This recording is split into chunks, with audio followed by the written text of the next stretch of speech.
Oke, assalamualaikum warahmatullahi wabarakatuh. Baik anak-anakku sekalian, sampai bertemu kembali di video kedua. Kita akan membahas kali ini tentang pertumbuhan primer dan sekunder ya. Kemarin kita sudah membahas tentang perkecambahan, bagaimana sebuah biji itu bisa berkecambah menghasilkan calon akar dan calon batang. Nah, jadi pada tumbuhan itu sendiri, pertumbuhan setelah perkecambahan, setelah dia berkecambah, kan dia akan bertumbuh ya.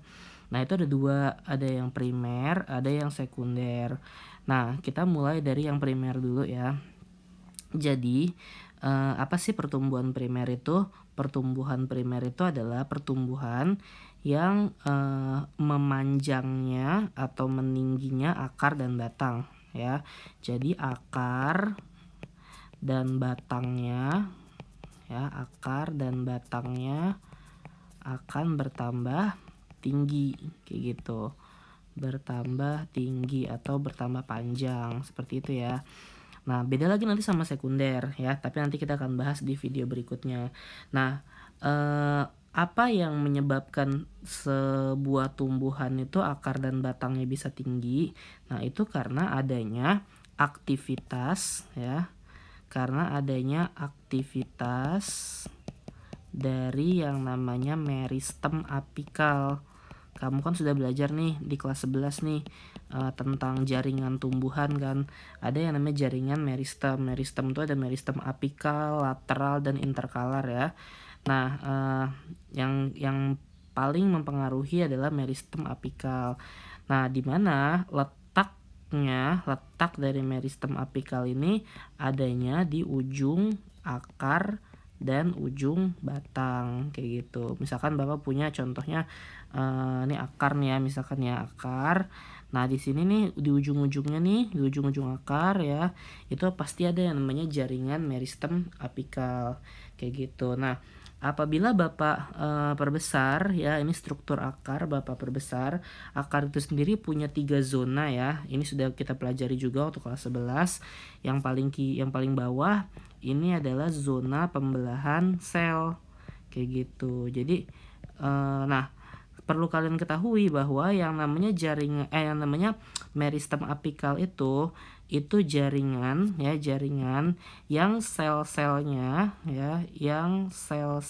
itu selalu aktif membelah ya. Jadi dia sel-selnya itu selalu aktif membelah kayak gitu kan. Kita tahu ya bahwa pertumbuhan itu kan bertambahnya jumlah sel kan. Nah, itu kenapa pada akhirnya dia bisa memanjang, bisa tumbuh gitu ya, baik itu ke atas maupun ke bawah. Kalau akar itu karena sel-selnya itu, sel-sel di jaringan meristem apikal itu selalu aktif membelah kayak gitu. Nah, berarti letaknya ntar adanya di sini nih ya, di zona pembelahan sel kayak gitu. Nah, kemudian nanti ketika dia sudah membelah gitu ya, masuk ke zona berikutnya yaitu zona pemanjangan ya, zona pemanjangan atau yang namanya zona elongasi ya. Kenapa dia bisa panjang? Karena tadi ada sel-sel yang membelah ya. Nah, kemudian nanti zona yang paling atas atau zona yang ketiga ini adalah zona pendewasaan. Zona pendewasaan atau yang kita kenal dengan nama diferensiasi ya, kayak gitu. Jadi akarnya dan batangnya itu sudah dewasa gitu ya istilahnya ya, sudah mulai mengalami pendewasaan, sudah mengalami fungsinya itu sudah mulai terlihat ya sebagai akar dan sebagai batang kayak gitu ya. Jadi pertumbuhan primer itu terjadi karena akar dan batangnya itu bertambah tinggi ya. Oke, nah sekarang kalau pertumbuhan sekunder apa sih Pak gitu? Kalau pertumbuhan primer kan tadi ya pertumbuhan yang makin lama akar dan batangnya itu semakin tinggi. Nah, kalau pertumbuhan sekunder itu kalau tadi kan tinggi, nah ini melebar ya. Jadi yang namanya batangnya ya, batang suatu tumbuhan akan melebar ya. Beda loh ya antara tinggi sama lebar loh ya, kayak gitu. Dia akan melebar, diameternya akan membesar kayak gitu. Nah, Kalau misalkan tadi yang menyebabkan dia bertambah tinggi kan karena adanya jaringan meristem apikal ya. Nah, kalau misalkan pertumbuhan sekunder kenapa batangnya bisa melebar? Ini karena adanya aktivitas kambium ya, jaringan kambium kayak gitu. Mungkin ini sudah kita pelajari waktu kelas 11 ya, bahwa yang namanya batang itu kan punya bagian-bagian ya. Yang paling luar ya itu namanya adalah jaringan epidermis ya, epidermis ya, fungsinya untuk melindungi bagian yang ada di dalamnya. Kemudian nih yang ini nih yang space besar ini adalah jaringan korteks ya, korteks dimana dia itu sel-selnya renggang ya, sehingga dia fungsi utamanya adalah untuk menyerap air kayak gitu. Kemudian layer kedua atau lapisan kedua nih, ini kan kalau layer pertama kan kambium ya, layer atau lapisan kedua inilah yang kita sebut dengan jaringan kambium. Nah, perlu kamu tahu bahwa kalau pada batang jaringan kambium ini hanya ada pada batang dikotil ya. Kalau pada batang monokotil, ini beberapa gambar misalkan ya, itu jaringan kambiumnya nggak ada kayak gitu. Jadi dia cuman kayak begini doang ya, tidak ada jaringan yang tengah-tengahnya ini tuh nggak ada kayak gitu ya. Nah, kalau pada batang dikotil, jaringan kambium itu juga yang memisahkan antara jaringan yang bulat-bulat ini nih ya, jaringan yang bulat-bulat ini namanya adalah jaringan pembuluh ya, atau pengangkut gitu istilahnya. Nah, dimana dia memisahkan antara pembuluh xilem nih ya, yang X ini adalah pembuluh xilem, dan yang F ini adalah pembuluh floem kayak gitu ya. Fungsinya masing-masing kita sudah pelajari. Xilem itu fungsinya untuk menyerap air dan garam mineral, floem fungsinya untuk mengedarkan hasil fotosintesis ya.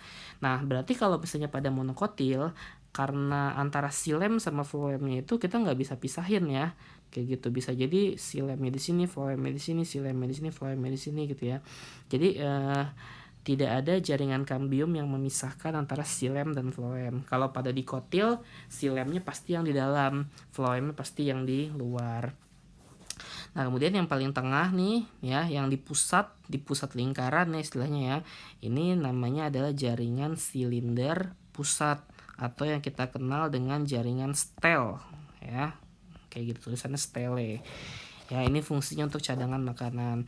Nah, nantinya gitu ya, nantinya dari tahun ke tahun, tapi nggak setiap tahun sih, tergantung jenis tanamannya juga gitu ya, kambium ini akan bertambah gitu ya.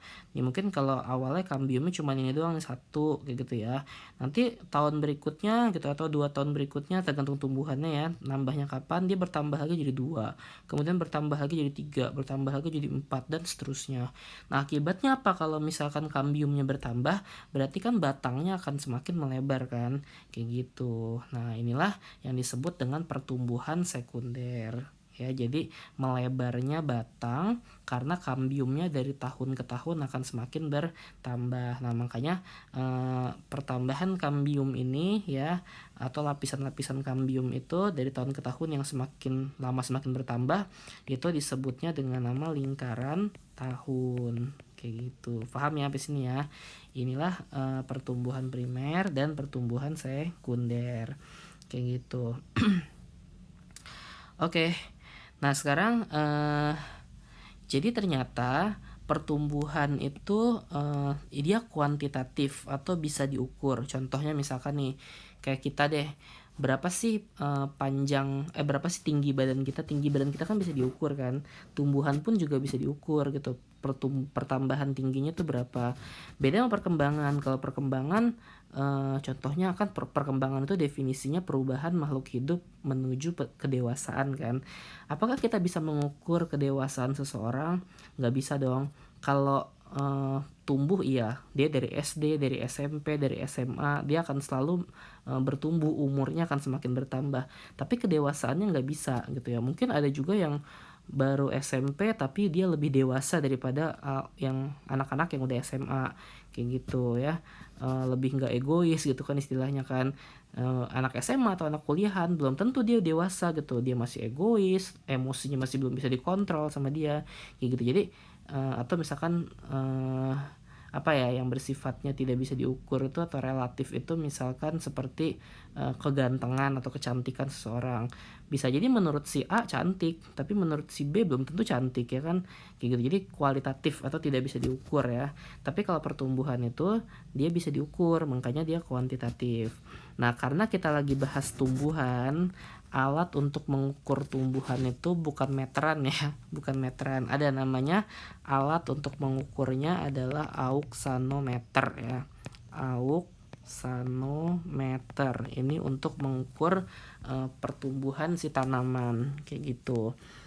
Nah, jadi ini pertumbuhan pada tanaman itu diukur dengan yang namanya grafik sigmoid ya, grafik sigmoid, di mana grafik sigmoid ini dia mengukur pada fase vegetatif atau fase pertumbuhan, karena nanti ada lagi yang namanya fase generatif atau fase ketika dia kawin atau berkembang biak ya. Nah, pada fase vegetatif itu ada tiga fase. Kalau kita lihat nih grafiknya ya, pertama grafiknya ini dia pertama tumbuhan ini akan meningkat cuman lambat ya, jadi misalkan nih dari sini ke sini nih ya, dari sini ke sini gitu ya, pertumbuhannya kan kagak signifikan kan. Contohnya misalkan minggu pertama ini, minggu ketiga ini, minggu kedua ini, minggu ketiga. Ternyata dari 3 minggu ini tumbuhnya dari 0 sampai 50 cm misalkan kayak gitu, lambat tumbuhnya. Nah, ini adalah fase lambat atau fase lag namanya ya, fase lag. Nge-lag kan istilahnya kan, kalau HP nge-lag itu betul lambat kan ya enggak. Ternyata pada saat minggu keempat ya, atau minggu kelima, minggu keempat deh gitu ya, yang tadinya 50 cm jadi nambahnya tuh gede banget gitu ya, misalkan nambahnya jadi 2 meter kayak gitu. Jadi fasenya itu adalah fase yang sangat sangat cepat gitu ya tumbuhnya. Nah, ini namanya adalah fase eksponensial, fase eksponensial atau fase kalau nggak salah fase logaritmik ya, fase logaritmik namanya kayak gitu. Nah, nanti ketika sudah minggu keberapa gitu ya, atau mungkin bukan minggu ya, tahun nih waktunya mungkin tahunan ya, waktunya tuh mungkin tahunan, itu ada keadaan dimana si tumbuhannya itu nggak bertambah tinggi lagi gitu. Misalkan dia mentoknya cuma sampai 3 meter misalkan ya, ya udah habis itu dia tidak akan numbuh lagi. Nah, ini adalah yang disebut dengan fase stasioner kayak gitu ya. Jadi dimana fase dimana tumbuhannya itu sudah tidak tumbuh lagi. Jadi tadi ada 3 fase ya, ada fase lag dimana pertumbuhannya itu berjalan tapi lambat. Kemudian fase logaritmik atau yang disebut juga tadi fase eksponensial, di mana dia pertumbuhannya itu meningkat drastis ya. Dan ada lagi satu lagi adalah fase stasioner, di mana bukannya nggak tumbuh ya. Fase stasioner, Bapak ulangi, fase stasioner itu adalah fase di mana dia masih tumbuh ya, dimana dia masih tumbuh tapi lajunya konstan ya, tapi laju pertumbuhannya konstan. Maksudnya apa? Kalau misalnya kayak gini kan, kalau fase eksponensial kan tahun ketiga tubuhnya 50 cm, tahun keempat 2 meter gitu, itu kan meningkatnya drastis banget ya. Tapi kalau misalnya fase stasioner dia masih tetap tumbuh, cuman teratur gitu ya, setahun misalkan numbuhnya 5 cm, tahun berikutnya 5 cm lagi, tahun berikutnya 5 cm lagi kayak gitu. Jadi masih tumbuh tapi tetap teratur gitu ya. Nah, ini berarti keadaannya dimana dia sudah dewasa seperti itu. Paham ya sampai sini ya? Baik, eh ini saja video keduanya. Tadi kita sudah membahas tentang pertumbuhan primer, pertumbuhan sekunder, dan grafik pertumbuhan ya. Nanti kita akan ketemu lagi di video ketiga, faktor-faktor apa saja yang menyebabkan pertumbuhan dan perkembangan pada tumbuhan, kayak gitu ya. Baik, itu saja yang bisa Bapak sampaikan. Kurang lebihnya Bapak mohon maaf. Wabillahi taufiq wal hidayah. Assalamualaikum warahmatullahi wabarakatuh.